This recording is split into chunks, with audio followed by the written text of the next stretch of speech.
There are many terrible kids movies out there. These movies are usually unremarkable since they are not meant for older audiences, and when people above the age of 10 attempt to criticize these movies, it usually ends up making them sound like they are targeting low-hanging fruit that was never meant for them. However, there are times when these movies are actually awful for any type of moviegoer/viewer. The true story of Puss in Boots is one of those cases. Let me now get the most obvious point out of the way, and those who have seen the movie will know what it is. That being William Shatner's appalling performance as the voice of the title character. Instead of making coherent sentences, Shatner decided that he should make random noises and sound like Winnie the Pooh if he were a gay stripper. This is even more annoying when there are entire scenes where he says nothing but literal gibberish. Keep in mind, this is the English dub. This leads to another problem with the dub, the musical numbers. Some of the songs are still in their original French. This ends up creating an audio whiplash when you have characters singing and they sound nothing like the voice actors for the English dub. As for the rest of the voice actors, they aren't nearly as bad as Shatner, but they do end up doing the standard performances which talk like everyone is mentally challenged. The animation is the best aspect about this movie. However, it is also ugly, muddy, and frantic. Everything constantly moves, which results in a headache since no one sits still. It is at least fluent though. The biggest sin though is the writing. The story is supposed to be about not lying and being honest. Apparently, the movie forgot that aspect and then had our main character get away scot-free for lying about being a baron. It doesn't help the movie encourages this by having the potential punishment for lying being to be killed.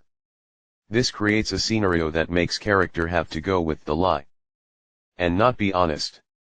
This is an horrendous message to kids since it not only encourages kids to lie, but also to keep up the lie because their parental figure or guardian might abuse them. Then we get the movie's bizarre/non-existent logic and explanations. Plot points are just brought up without any build-up. The movie pretty much goes, here is something, now deal with it, bitch. It doesn't help that the movie doesn't even tell us how Puss can talk. We know the shoes can make him fast, but if it let him talk is never established.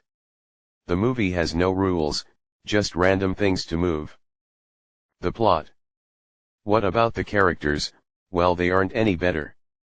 The main character, Peter, should be sympathetic since he has been kicked out of his own home and given nothing but the titular character, Puss. However, he is so bland and a nothing character that he almost feels non-existent. Speaking of Puss, he is a pain in the ass, a complete buffoon, and puts Peter in a position he never wanted to be in. Just so Puss can see Peter marry his fantasy crush. The princess, the love interest, is a complete bitch who treats everyone like dirt and always has this condescending manner to her. Keep in mind, she is the love interest and we are supposed to want Peter to be with her. The Chamberlain, the main villain, wants to marry the princess and hates young people because they are young, and that's all the character he has to him. The troll is the best character, but that is because his arc of him wanting to be a swan could have been interesting if the film hadn't not only said he can shapeshift into any type of animal, but if the candies that turn people into animals wasn't already a plot point. Another thing I want to point out is how inappropriate the movie is. The constant mentions and moments of murder, torture by force feeding and nudity make me wonder if this is another El Arcas situation in which an adult animated film was redubbed and marketed for kids overseas. Overall, the true story of Puss in Boots is immoral for kids, awkward for teens, and confusing and annoying to adults. It is a movie that appeals to no one other than the morbidly curious. 2 out of 10. Let us know that if comment below to like or dislike, subscribe, hit button notification. Thanks for watching, see you later, bye.